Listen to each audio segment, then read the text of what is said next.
Well, it's Thursday, January 15th. Great weekend, WildCard weekend. Certainly delivered.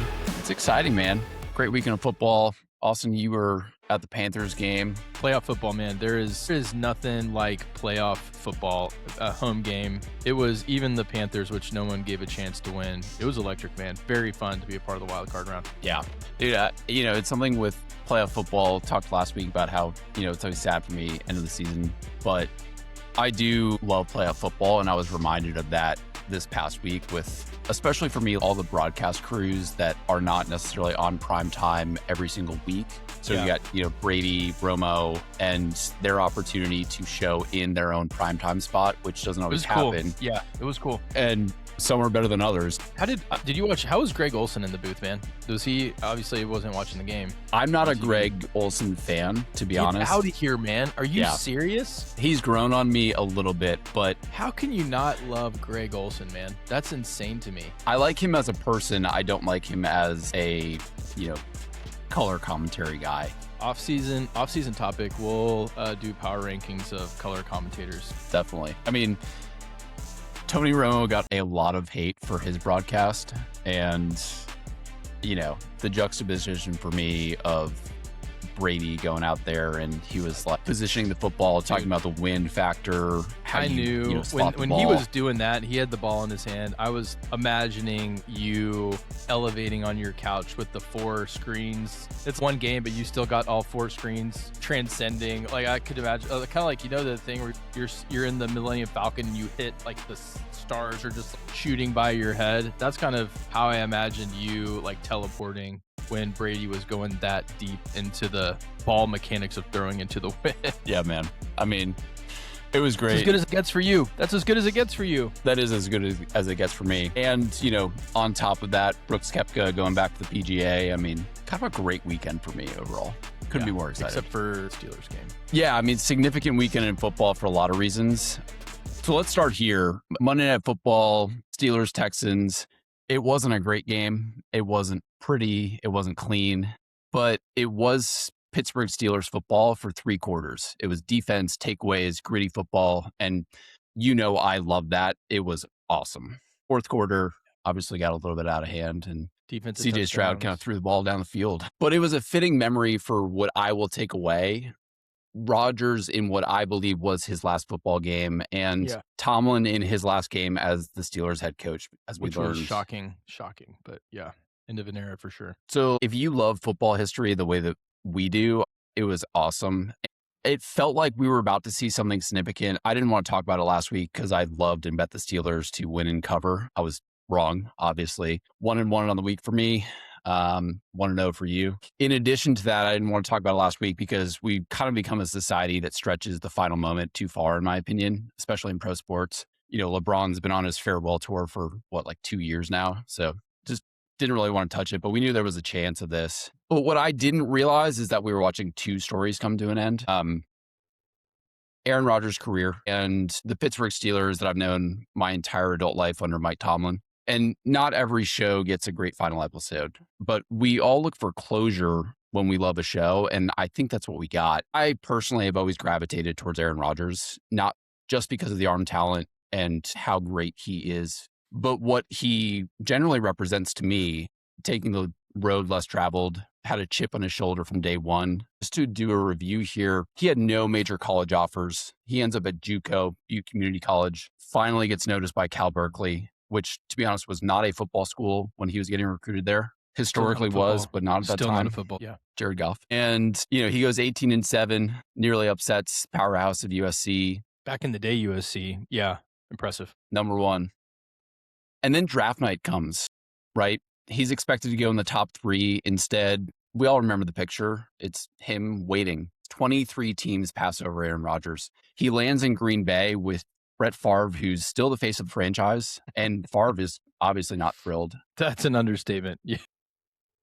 No mentorship, no safety net. That was a disaster of a situation. And I think we all remember that quote of Favre saying, "It's not my job to get him ready to play." And so Aaron had to figure it out himself. And I think when you take that road, when you don't come up the clean, traditional way, I think it stays with you and it creates a defensive personality that often rubs people the wrong way. 15 seasons in Green Bay, winning 66% winning percentage, 4 MVPs, 11 playoff appearances, 11 playoff wins, 5 NFC championship appearances, and 1 Super Bowl ring against the Steelers, no less. Prettiest ball in the league, lowest interception percentage in NFL history, highest career passer rating when he left Green Bay, and Green Bay finally embraced him. But, Chip never leaves his shoulder. And it's funny, right? You ever notice on the primetime intros, he doesn't say Cal Berkeley. He says Butte Community College, Pleasant Valley High School. That's not random. That's someone who just never forgot how hard it was to get there and all the people that doubted him. And then the other ending that we watched, Mike Tomlin, one of the great leaders in sports, a model of consistency, toughness, accountability. The standard is the standard. That version of the Steelers, the one that never quit, never embarrassed itself, never lacked identity, it feels like that chapter is now closed too. 18 seasons, 10 playoff appearances, 8 playoff wins, 3 AFC championship appearances, 2 Super Bowl appearances, a Super Bowl ring, and not a single losing season. The standard is the standard. I think that's why it hit so hard, because both of these stories are about not taking a traditional path, didn't really try to smooth the edges once they arrived. And I relate to that a lot. I think a lot of people relate to that. And I think that's why it felt right for me seeing these guys in the franchises that they led for so long. Tomlin at Pittsburgh, standard is the standard. Blue collar city, industrial city, grit, do-it-yourself attitude. Aaron in Green Bay, an overlooked kid from Chico, California, with chip on his shoulder in the smallest town in pro sports, a place that understands being overlooked. It's middle America. It's not flashy. It's not chasing the clicks or the likes. It's just hardworking people who care about family, faith, and football. And maybe more than any other franchises in professional sports, they put their arms around their stars and they really don't let go very easily. So we'll see more great quarterbacks. We already have them. We'll see more great coaches. We already have them. But we may not see this combination again, this much edge, honesty, earned respect, all ending on the same night for whatever that means for both of these guys as they move on with their lives. It felt like it was more the game because it was more the game. It was the end of an era. And the era in which I think many of us fell in love with football, putting the final period on 2 unforgettable decades in American sports. So it was significant for me. Austin, curious your takeaways on Monday Night Football and the significance of that game. Ryan, that was beautifully said, man. I don't have a ton to add. I like Aaron Rodgers. I don't think he was a villain for me for most of his career, just torching the Cowboys' hopes and dreams. But he's I think I feel like Rodgers is always a very introspective guy. I've appreciated that. We talked about that a little bit last week, but I feel like he's been more reflective as he's probably senses the end coming. And so I liked his press conference after the game where he was very full of gratitude for getting to play for the city of Green Bay, Wisconsin, and the city of Pittsburgh. I thought it was cool that he shouted out LaFleur, who's on the hot seat as being a great coach, Mike Tomlin as a great coach. It's almost like he listens to our show. Which you put that out there. Yeah. I think he has, what does he have, 22 years, 21 years for Rodgers? It's a lot. I think he was drafted in 2004, 2005. 21 years. That is a unbelievable career that he's had. I appreciate it. The offense for the Steelers was definitely on fumes over the last few weeks, but I feel like the fourth quarter of the Ravens Steelers game, their week 18 matchup with the season on the line, vintage Rodgers 2-minute drill. I think that was like really his swan song, right?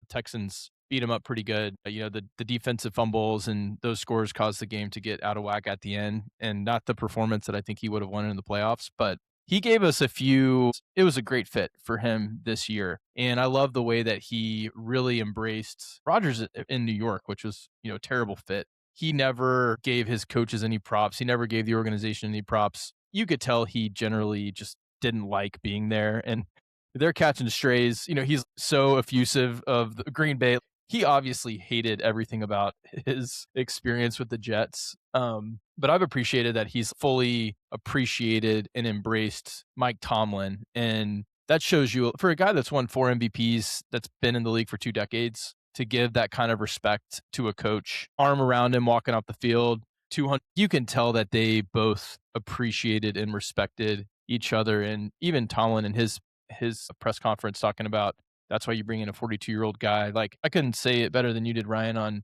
how they both have been in the league coaching about the same time, playing the same amount of time. They've seen each other's work and respected it from afar to get to come together and what is their final act and getting that last beat together and having the moments that they did. I think there's immense respect on both sides. And you're right. Not everyone gets the Peyton Manning Super Bowl walk off. Most guys don't. We've talked about that, right? There's injuries, there's organizational changes. You just, guys fade without fanfare. Rodgers and Tomlin are two of the guys that did it a very special way that I think had almost universal respect around the league. So it wasn't the button that I think they would have wanted, but they definitely had some very cool moments that were reflected what they've been about for a long time. From a fan standpoint, I don't have a dog in that hunt.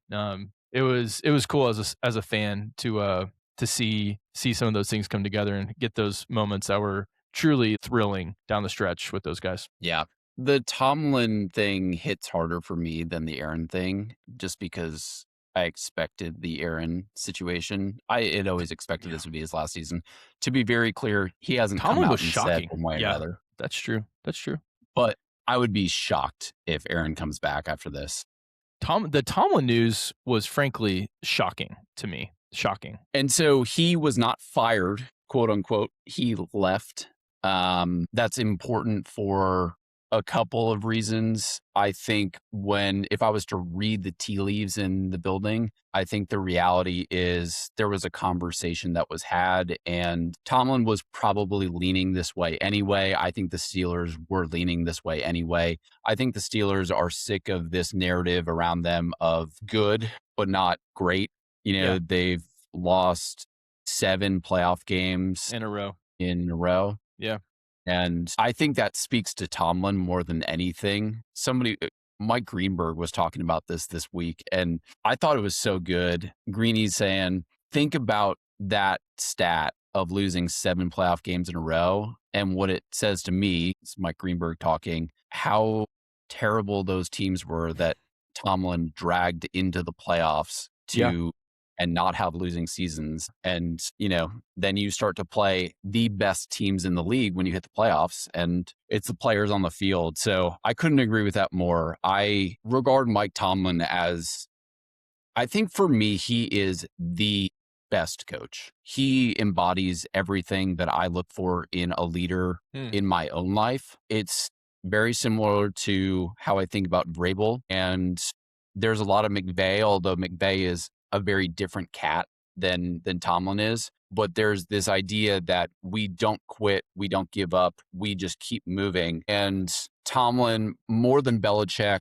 more than, I don't know, insert your coach here, more than modern day Shanahan and McVay and all of them, it's for me Tomlin. And maybe it has to do with he's such a character too. He gives the faces on the sideline, and it's always fun in his press conferences. He's always got a great quote, which, I think whatever he wants to do next, whether that is TV or go take another one of these coaching jobs that we now have a lot of coaching jobs open, he will be great. I would love to see Tomlin in a different situation than the Steelers to better understand Tomlin as a person, because I think kind of like Brady going from the Pats to the Bucks, we didn't know if it was going to work. We didn't know, was it Brady versus Belichick? Was it the building? So it'd be fun to see Tomlin give it another go. I don't know if he will or not. We're going to get into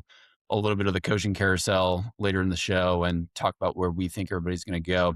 But I want to do a couple of game recaps from the weekend because it was an awesome weekend of football. Yes, I don't know where you want to start or what game you want to start with. I'm happy to go wherever you'd like to. Well, let's start with the Panthers game since I was there in the flesh here in Charlotte, Kakalaki. No one gave the Panthers a chance, right? We were 10.5-point home dogs. I think everyone in Charlotte knew that we did that. Like, everyone wrote us off. right? Which I think if you even look at the great Panthers teams, I've been here for 12 years. Like the great Panthers teams really centered around Newton's like 2 to 4 year run that he had. The first 5 or 6 years he had in the league that led up to the Super Bowl run in that 16-0 season. They did a really cool job bringing those guys back. Cam has had a pretty rocky relationship with the organization since he left. Oh, really? His statue's not, they haven't put a statue of him at the stadium even though he was MVP. They haven't put the picture. I've been shocked at Are we how. giving statues for guys that won one MVP? Is that the Yes, standard now? for Cam. Dude, Cam transcended in the city in terms of how he played. This was the most fun place to be in America that season that Cam won MVP.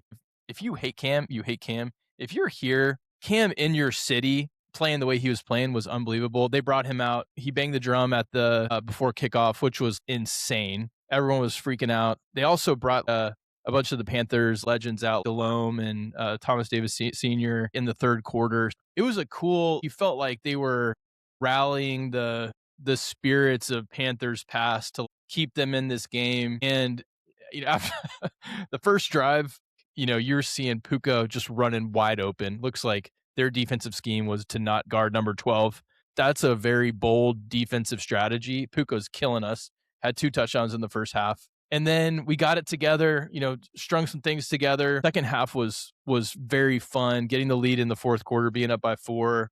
And then Stafford being just MVP, did what great quarterbacks do and daggered us with that, with the pass with 40 seconds left. So I obviously bet Panthers to cover. That was kind of more of an emotional bet than thinking that it was actually going to happen. But they showed up really well. Panthers, I feel like they were underdogs a lot. No one had any respect for them. Certainly, no one thought they were going to win the NFC South. I think Bryce Young proved some things. He has not progressed the way some other guys have, but he's also had some unique challenges that I think some of these other young quarterbacks haven't had to overcome. So I've been impressed with his development. And I think most people in Charlotte are optimistic for the future. I think Canales has proven that he's a pretty clutch coach, and I don't think he made any mistakes down the stretch. We just got beat by a really potent offensive team. So I think the Rams are lucky. They got to know that they kind of got away with one. Even for all the, huffing and puffing after the game and saying they were going to rip the souls out of the Panthers. Panthers were the worst team in the playoffs, guys. You were almost the 1 seed. So I don't know. I think I'm not as optimistic as you are for the Rams futures. No moral victories, but I feel like Panthers showed something in that game. And it was fun to see the stadium just bumping. I got 10,000 steps in kicking my chair at the game on Saturday. So it was fun. Everyone was going crazy. It was great. Yeah. I bet that was pretty awesome. And I like Canales a lot. I've said that multiple times on this show. I say that in private a lot too. I think that he has, to me, some Mike Tomlin in him, and I really like that. He likes being the underdog. He likes proving people wrong. And you know how highly I think of his tenure as Baker's OC, and I think that he's bringing a lot of really positive energy to a franchise that was down in the dumps for a long time. And it's cool. They made the playoffs. I think Bryce Young played well this year overall, and I was really impressed. We kind of forget now, last year, Bryce Young, Andy Dalton was subbing in for him. And he got benched halfway through the season for different guys. Yeah, we weren't really sure if Bryce Young was going to make it in the NFL. And, yeah. 264 yards, it's respectable, man. Respectable. 52% completion percent, not great there, but he played well, and he's played well this year. And so it sounds like they're going to take his option.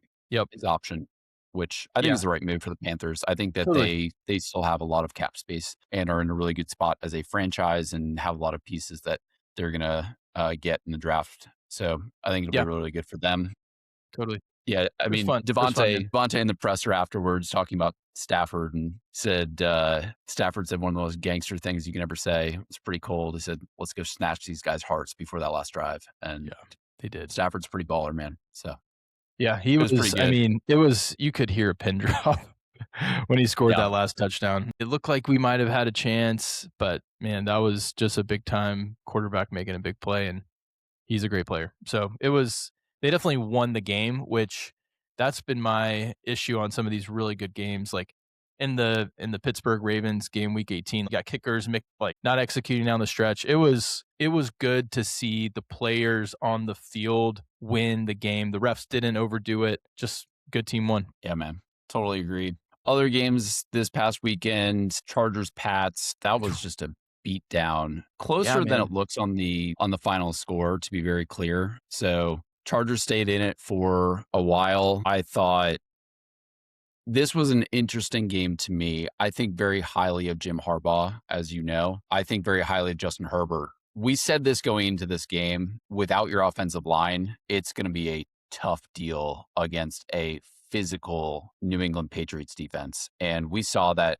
come to fruition, especially in the fourth quarter. But it felt like Vrabel was on another level. There's something about this Patriots team that makes me feel like they have been there before and are going to do it again. It feels like a veteran team, but they're not a veteran team. First year coach, second year quarterback, and obviously a great building, strong organization, of course, maybe the strongest historical organization other than Steelers and Packers in the league. They're right there, man. But I mean, they got the best winning tradition in the league for sure. No questions. it was shocking to me the juxtaposition between the Chargers and the Patriots, specifically the juxtaposition between what I felt was Jim Harbaugh and Vrabel. Harbaugh after the game said, "I don't have answers," which man, you never want to hear that from your head coach, even after a devastating loss. But that's one of the things that I love about Jim Harbaugh specifically is he's a very honest and forthright guy. Justin Herbert said the same thing. I think that they will figure it out next year. But man, this is third playoff appearance for Justin Herbert that he has not won a game. Yeah, And man. I don't know. At a Dude, certain point, he, Herbert gets away with a lot. Herbert to me has the halo effect of being 6'6", having the cannon arm, looking the part. If you look up his 2025 stats, he comps really close to Bryce Young. And no one talks about Bryce Young the way they talk about Justin Herbert. I think he got hasn't. like a full foot and 100-pound difference. But I mean, but in terms of the touchdowns, interceptions, yeah, yards, you would never think that based on how people talk about those two players. But I feel like Herbert, he got injured, he's tough. I couldn't believe that they had him running QB power runs, ISO sweeps on the first drive in the red zone and just getting pounded where he's running to the right side. He has a surgically repaired left wrist that's taken all this. I felt they were just like, hey, let's try to kill Justin Herbert out there.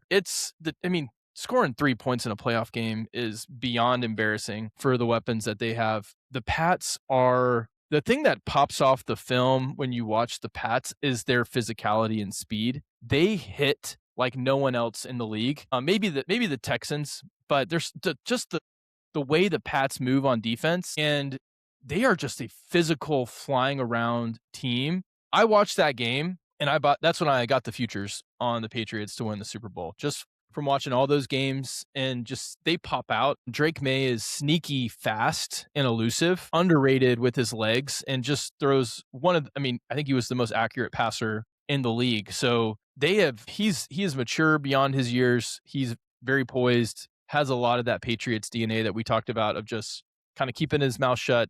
He gives a lot of credit to the team. He's not about himself, which I think is just one of those cultural things that Vrabel and Drake May just really understand about each other. This team, they have the X factor to me. I think the ghost of the Patriots' dominance is alive and well with that team right now. They have high belief. They are very well coached. They execute at a high level. I think with how wide open the playoffs are, no team looked like they deserved to be there and were like mentally poised for a run more than the Patriots. So I love my futures bet on them, and I love them this week, which we'll get into a little bit later. yeah, Vrabel getting the bloody lip from Awesome, dude.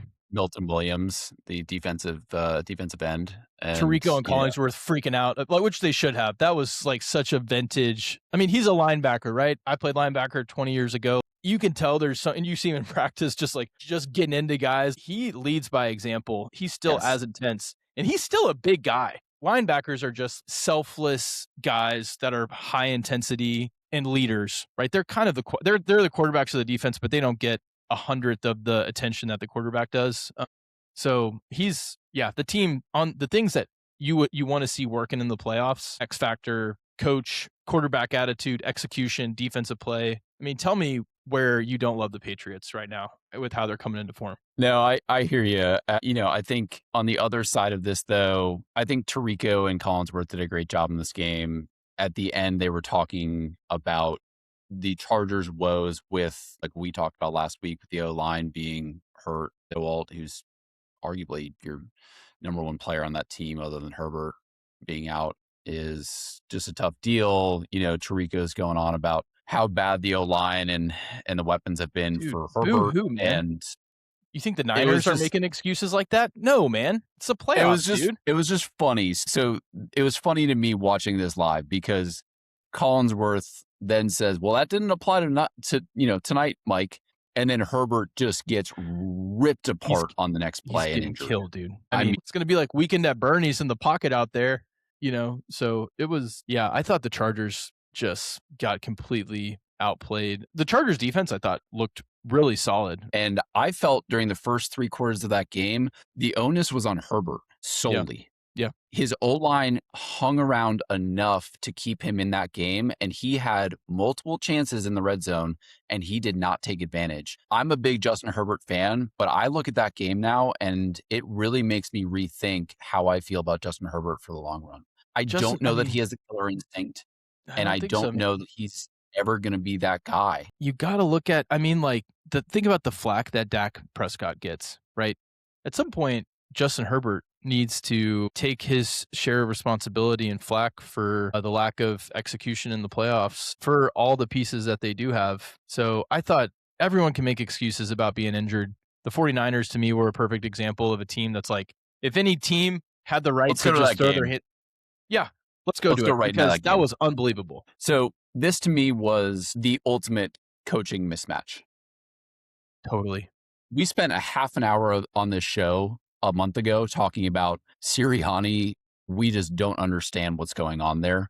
And our hate is not the right word, but distaste for Sirianni and how he runs that organization as a whole. It feels childish, mismanaged, and does not feel like we are a buttoned up organization. Shanahan, on the other side, oh my God, that was and has been for the entire season, given the injuries that have happened to the 49ers. Him and Saleh have put on a masterclass on how to go out and continue to win games. And I give a lot of credit to Brock Purdy too. Brock Purdy loses George Kittle, and he still figures out a way to move the ball down the field. Shanahan obviously is dialing up some of these plays. I mean, the Juwan Jennings throw, like the little flip to him, right? And sick. Just great play so awesome. Yeah, that was awesome.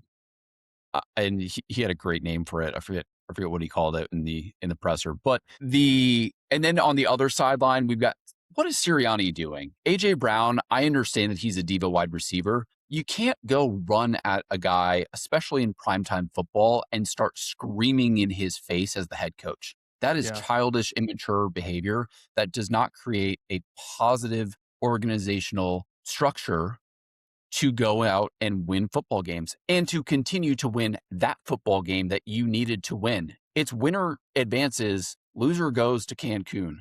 And I am at a loss with the Eagles. I don't think that Sirianni gets fired because he won a Super Bowl last year. Again, he's Mike McCarthy to me now. It's just a weird situation. I think they are going to get, I think they got rid of the OC this morning. Yep. Or yesterday. I don't know what you do there. Man, I think, like we talked about, the Eagles, I could not believe the line for this game from a betting standpoint. Everyone was betting on the Eagles. Even the way that it was called during the game, it's like, oh, they're the defending Super Bowl champs. Have you guys been watching them play this year? Have you guys been watching the drama and the dysfunction coming from the locker room when they're winning? But their offense has not looked good this year. Saquon did not have a good year. Offensive line was not as dominant as it's been. And they felt like they had no offensive identity this entire season. Great defense, but can't do anything on offense. And I was shocked at how favored the Eagles were. And call it coaching, call it next man up mentality, not making excuses. Like, you got the Eagles making excuses when their guys are healthy and playing. AJ Brown still drops the critical pass in that game. So that's the dysfunction in the locker room finds its way out on the field, particularly when the pressure's high. And I agree, man. The Shanahan job, keeping these guys winning, keeping these guys playing at a high level, no matter what happens, is a testament to a great system builder and an attitude. It is so easy for a team to lose hope when a lot of guys get injured, which we talked about on this show a couple times. I think that's why the Niners have been so under the radar the whole year, because you get a couple key injuries early in the season and everyone writes you off, but they just keep finding a way to win. CMC is still healthy. That guy's an X factor, can break it any given play. Brock Purdy, for people thinking that he's replaceable, for that style of offense that Shanahan runs where you have to hit these leveled throws, I don't think anyone is better at executing those type of passes the way that Brock Purdy is. We'll get to the bets later on. I still love them this week for how handicapped they're being, -7 or +7, +7.5. I still think they're going to find a way to be competitive. I mean, they're playing with high confidence right now. Division game, man. To go on the road and to win that game with losing Kittle and to execute the trick plays, to step up on defense. And Fred Warner might be back this week. I've seen him, some of the tapes. Watch out. Maybe Brandon Ayuk snaps out of whatever, haze he's been in, decides he's dead to the team. He can't come back, legally. But if they get any healthier, tell me that team can't win the Super Bowl this year either. I think the confidence that they're building right now, executing when everything's working against them, I think they're still going to have a little more success this playoffs. But when that team gets healthy, if they can get the electromagnetic field tuned down around their stadium to keep people from injuring themselves, which we'll go into a conspiracy corner at some point, that team, I love the pieces that they have. And more importantly, I think the coaching ethos and that attitude of belief, not many teams have that. And they're definitely playing with that right now. Yeah, totally agree. I have been very high on Jalen Hurts for the entire time that he's been in Philly. I think I need to rethink my mindset when it comes to ranking some of these quarterbacks. I've been very low on Brock Purdy, and I need to rethink my view on Brock Purdy as well. Brock Purdy used his legs. Jalen Hurts did not use his legs. And in these playoff games, that is a huge difference. Totally. If Aaron Brock Purdy's a smart was quarterback. 20 years younger, he would have been able totally to run some of those and kept the Steelers in that game. All right, let's keep moving here. Bears-Packers, had a lean to the Packers here, felt good about it for 3 quarters. Thought we were going to get a great show from the Packers. We did. And then, man, Caleb Williams is impressive. And I think this was less to me about the Bears. It was more to me about the Packers. You can just not do this. What are we doing? These are now a few games where you have giant leads. You said this to me from the football player mentality and mindset. When you were at South Lake Carroll, you said, we used to just keep going. You got to step on the throat. We would beat guys by 70 points. We would not let them back in the game. No, man, the Bears are a team, and LaFleur's halftime interview, which I generally think is the most useless 30, 45 seconds in all of sports. I just remember making a note. LaFleur's like, these guys come back. We know they're going to make a run. They're thinking about it. The Bears have been having crazy fourth quarter comebacks all year. You get in this mode where let's run the clock down. We only need to score once to put this game away. You're killing them. You're up by basically 3 touchdowns at half. If you don't have the mindset of it's 0-0. We're going to continue to crank it up. We're going to push it. We're going to be as aggressive as we can. We're not going to give them any daylight. That is the trap that you think of it as a clock management game. You think you've got them put away and you're playing conservative. They got, and it's a terrible coaching move to let a team get back in the game like that. I mean, is it a fireable offense? Yeah, I think maybe. I don't know. Going into this game, I would have been shocked if LaFleur gets fired. I like LaFleur. He is a top 10 coach for me. I have been high on him from the beginning. But man, there is a pattern here. Green Bay is a weird organization because they don't have an actual owner. The fans own it. Things move a little bit slower in Green Bay. Yeah. I thought the cool takeaway from this game was there is an actual rivalry now Totally. between The coaches hate Packers, each other. Bears. Coaches hate each other. So to set up the Ben Johnson LaFleur dynamic, there is this great video, and we'll throw it in the show notes, of LaFleur kind of snubbing Ben Johnson after the Packers beat them earlier in the season. The coaches always go at the end of the game, they shake hands, right? Sometimes exchange a word or two. And it's typically a respect thing, right? Hey, you brought your team here, you fought hard. LaFleur had kind of just like given a quick handshake and just kept walking in that first matchup. And then Ben Johnson, I love him, but he's a total psycho, did the exact same thing in just the most awkward way of just running over, just barely grabbing LaFleur's hand. It was just kind of this boom and then just go. And LaFleur, you could see on his face happening. I like it. I think that we need more of this in the NFL. We have lost a little bit of this. We see this in the NBA now. Oh, everybody loves each other. And I think the NFL has started to go there a little bit. I love that this is back.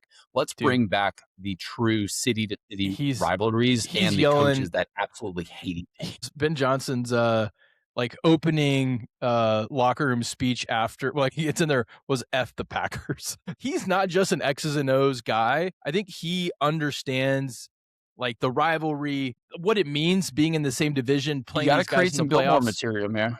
Totally. So other games, Bills, Jags, I didn't have much to take away from this. It felt like to me the Bills got lucky. Obviously, Josh Allen took over that game at the end and got us there.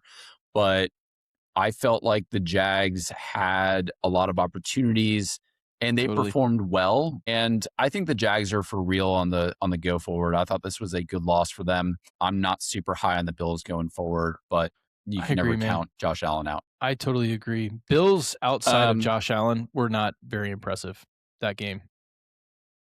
Yeah. If anything happens to him for any period of time in a game, they're dead. He goes into that tent and walks back out. He was in there for concussion protocol at one point. That was the scariest thing because, you know, when he goes in there for an injury, you're kind of like, I don't know, he'll probably still come back with a broken leg. It's like concussions, you can't control that. So yeah, we'll keep moving here. I want to go to a segment that we are going to call Where Do They Land? And I want to talk about the specific coach, not necessarily the teams, but I think at this point, it truly is impossible to tell where these coaches are going to go and what they're going to do. So let's start with John Harbaugh, obviously fired from the Ravens last week. I think that he's going to take the Giants job, and I am so excited about that. It seems like he's the favorite in the clubhouse, obviously, for them, and I think that they are the favorite in the clubhouse for him. The reason that I like this job for John Harbaugh is the Giants are an organization that have a lot of talent on the periphery, but they need a steady hand at the wheel.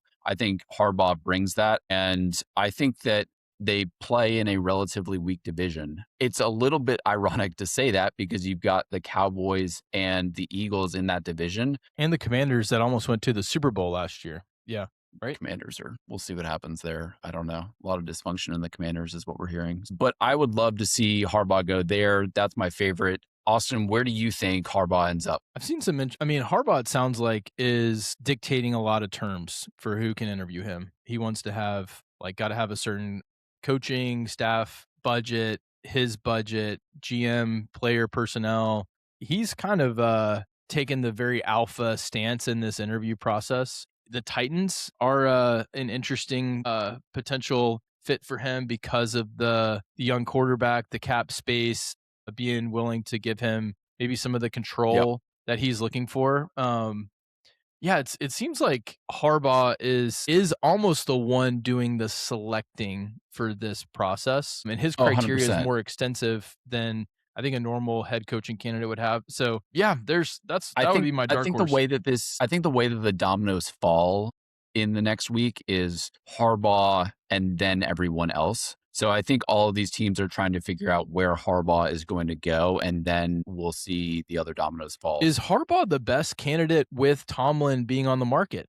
Do you think that shifts it up around who the top dog is? So let's move to Tomlin. I would take Tomlin over Harbaugh because I just have so much respect for Tomlin, and I Yeah. think that he, even more than Harbaugh, can guide an organization to success. What I believe is going to happen with Tomlin, based off of what I've been hearing over the past year with Tomlin and this week, is that he will take a break and he will go do TV for a year or two, kind of like Sean Payton did, Yeah, yeah, yeah. and Yeah. then take a job after that. But I don't know. There's a lot of really good jobs that are open now. And so maybe he does take a job. Oh, I don't know that Tomlin is a great fit for the Giants organization, because I think that you need an offensive minded coach in the building with him in order to be able to make that happen. I think Harbaugh, he's a dynamic enough coach where he doesn't necessarily need an amazing OC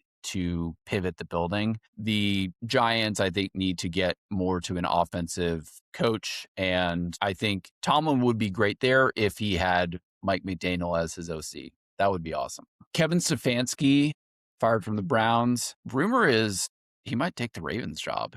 And Dude.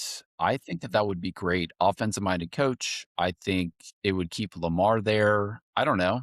You'd be staying in a tough division, even with 3 coach openings right now. What do you think? Dude, the ironic thing about all these guys being in the North is the best fit for all of them is probably just to rotate to another team in their division, because they're so freaking similar in terms of like the types of towns, the attitude that they have. That may be the best fit for all these coaches. Like that division is one where I think they genuinely, hate each other enough where like the owner, like they're not going to do it. But like if I'm looking at that, that's objectively probably the best fit for all these guys, is to go to another team in the North. McDaniel going to the North after he's become, Miami Vice down there feels like such a weird fit for him. But I was talking to our one-time co-host Tizmo last night. Now that Matt Ryan is the GM football operations for the Falcons, a lot of pieces. Falcons, good organization, good city. I feel like they're going to get a guy that they like, which could be one of these. I hate to say it, dude. Tomlin to the Ravens would be electric. Like Bisciotti gave an interview where live the news was breaking that Tomlin left, and Bisciotti was pretty shocked by that, as I think we all were. But he was like, "There's a chance." It'd be like it's not going to happen, but that would be pretty sick. Mike McDaniel interviewed for the Lions OC job yesterday, is what the rumor was. Just like you called I love that for him on this show. That's the only right place for him, man. Any head coaching job, I just think is going to be. He needs to be the OC for the Lions. Yeah. I think as soon as this is going to be one of those things, as soon as we make a prediction, there's going to be one of these dominoes that falls, and it's going to age poorly. So let's save ourselves the social grief and wait a week to weigh in. We've kind of crossed the Rubicon at that point, and there's no return on the bad takes. That's what the show is turning into, and it's great. All right, let's go into betting for this week as we go into the divisional rounds. We touched on something last week in futures bets, and I want to take a minute just to talk about how I think about hedging long-term bets, futures bets. Austin and I both this week put a futures bet on the Patriots to win the Super Bowl at plus 650. Why do we make that bet? We make that bet because we think that there is value in that number. Betting is about numbers. It is not about teams. So when we look at 6.5 to 1 on the Patriots to win, to me shouts, I feel good about the Patriots advancing next week and getting into the AFC Championship game, and where I would want that number now moving down to a plus 350, plus 400, where we've gotten some value. If you are in this point where you put that futures bet in and you want to hedge out the next week, you made the wrong bet, say to you. So you could... If you don't like the next matchup, then you should just wait. Yeah, there's no reasons to make a futures bet unless you can see the path and you feel good. I make the Patriots futures bet this week because I like the Patriots matching up against the Texans in this next game. I have a strong inclination.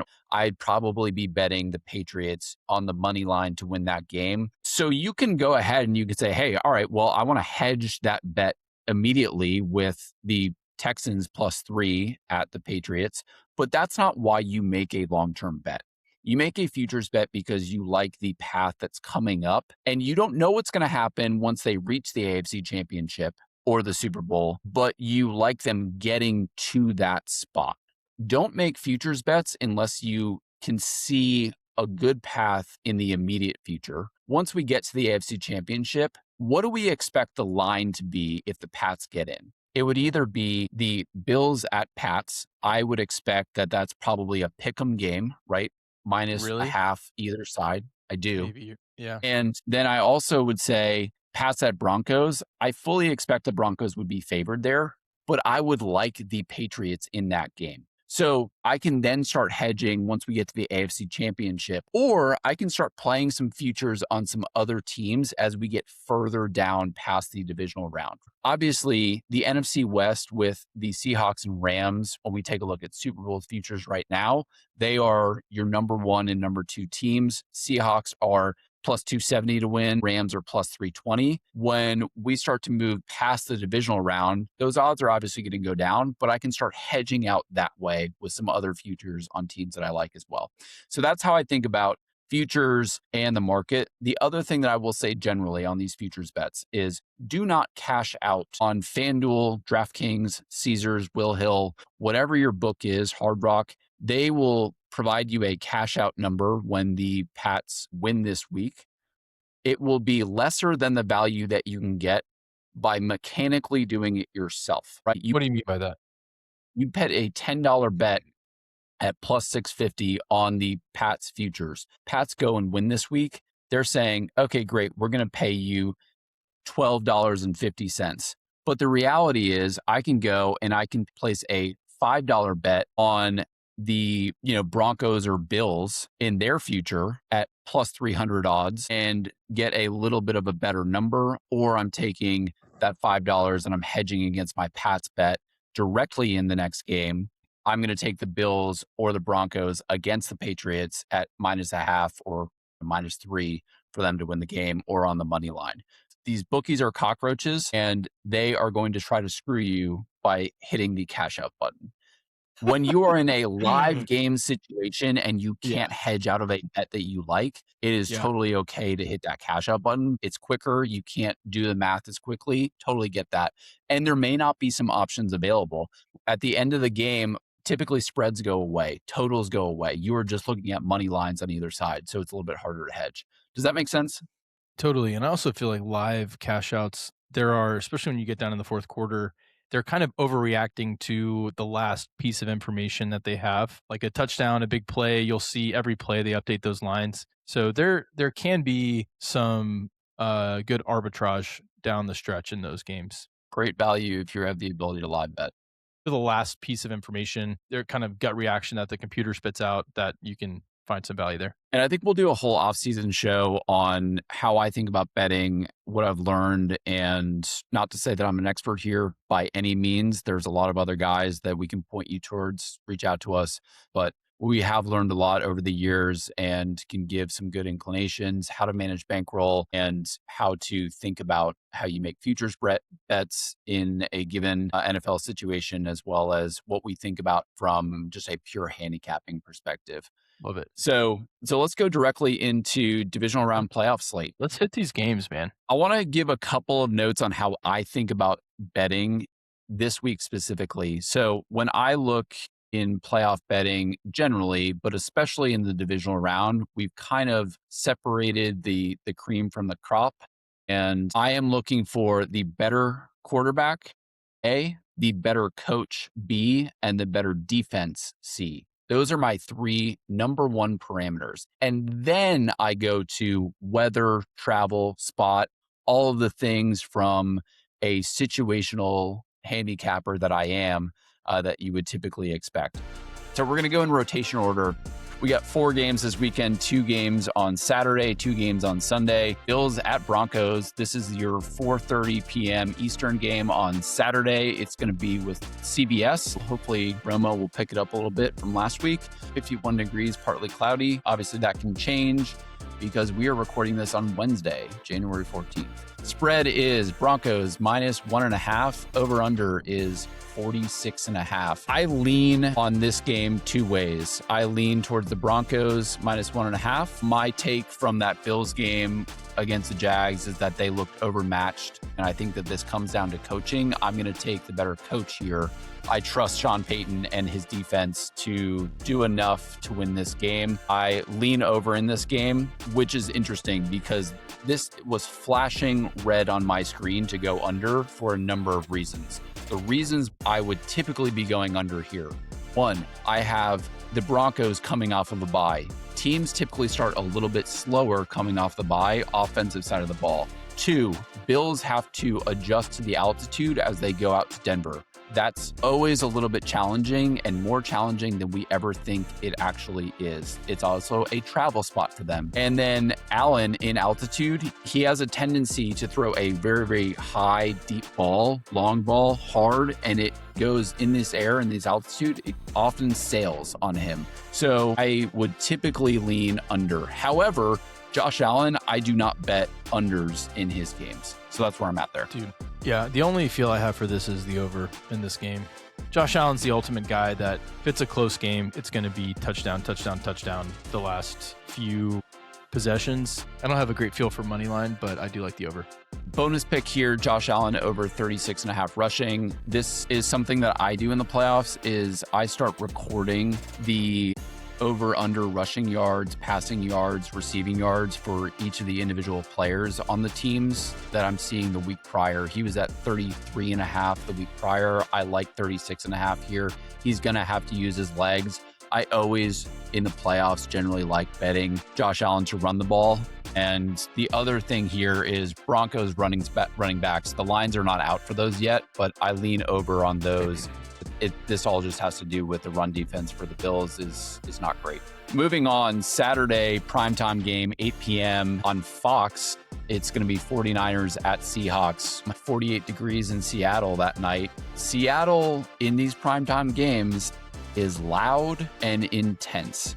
This line opened Seahawks -6.5. It has moved through the key number of 7 all the way to Seahawks -7.5. Your total on this game is 45.5. One thing that I did not do on this game, which I am kicking myself for now from a pure betting perspective, is not taking Seattle at -6.5. I could see the money going in on Seattle, and I would have liked to now have had Seattle -6.5 in my back pocket. I bet numbers, not necessarily teams. This is a situation where I just need to remember that. I should have bet that. I didn't. I was waiting for the 7 because I liked the 49ers. I wanted to bet the 49ers, which is the wrong way to think about betting.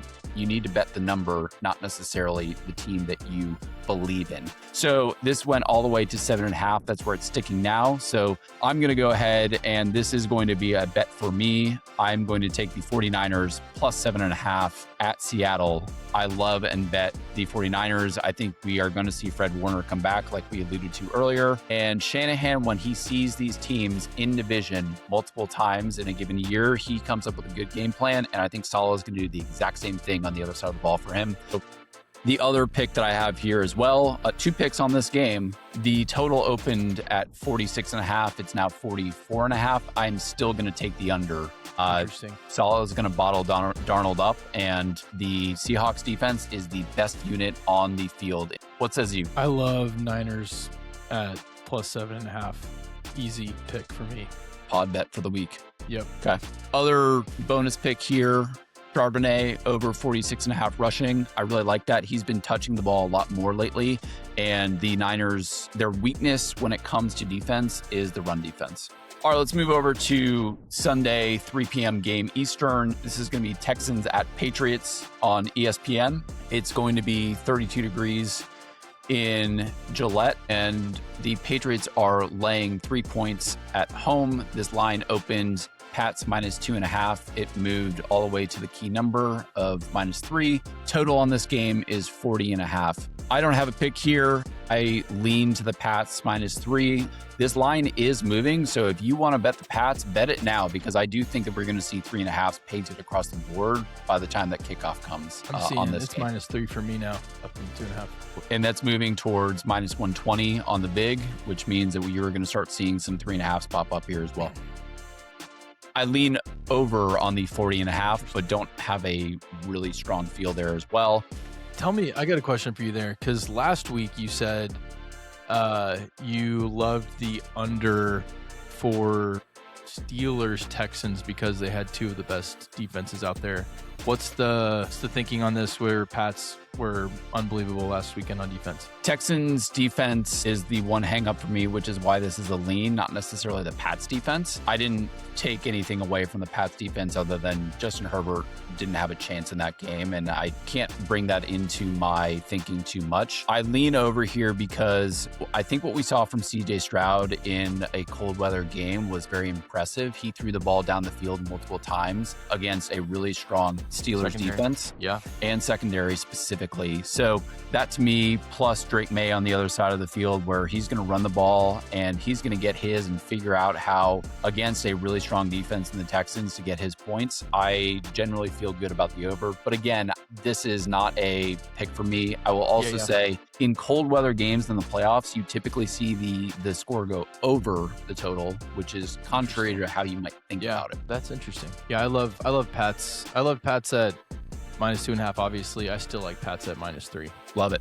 All right, last game on the slate. This is primetime game, Sunday Night Football on NBC. It's Rams at Bears, 6:30 p.m. Eastern time.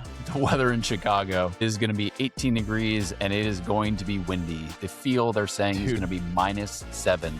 Just say it. Tell the people. Rams are laying 3.5 points as road favorites at Chicago. The total on this game is 49.5. I will say, first and foremost, I lean over on this game. But secondly, I am going to love and bet the Rams -3.5. Best bet of the week. I know the stats in this game. Stafford is 1-9 in under 40 degrees. Bears are coming off a physical, emotional win, and I will take the better team, the better quarterback, the better coach, the better defense with extra rest, even in a travel spot. Give me the Rams. I love and bet the Rams -3.5. Fade alert, fade alert, fade alert, fade alert, fade alert. Bears all the way. Bears to cover, Bears to cover. Strongest pick of the week. Bears, Bears, Bears, Bears, Bears. Ryan, this is a Ryan emotional pick. This is Ryan hating getting beat by the Bears last week, which was a terrible beat. Underappreciated Caleb. Rams can't play in cold weather. Home game. Home fan's going to be electric in Chicago. Bears. Bet Bears. Bet Bears. Also went 8-0. Bet the Bears. Bet the Bears. You went 1-0 on the show, so we don't 1-0 on the show. We don't throwing out on your. I'm just throwing out numbers. I couldn't miss last weekend, and I'm not going to miss in this game either. I love the Bears. Love and bet the Bears. The Rams barely made it out of Charlotte, North Carolina last weekend. Love and bet the Bears. Love and bet the Bears. All right. Well, we'll see what happens. I think that's going to do it for us this week on Get TS the Pod. Thank you guys for joining. And Brian, it's not too late to change your Bears pick. Give us a section on how you're going to hedge out of your Rams pick kind of in game when it starts to get away from him pretty quick. That's what Austin went 59% on the season. Ryan went 53%. And I historically, Ryan, do not do well betting in the playoffs. So maybe that's all you need to know. All right, guys, it's been fun. See you next week. Appreciate it, man.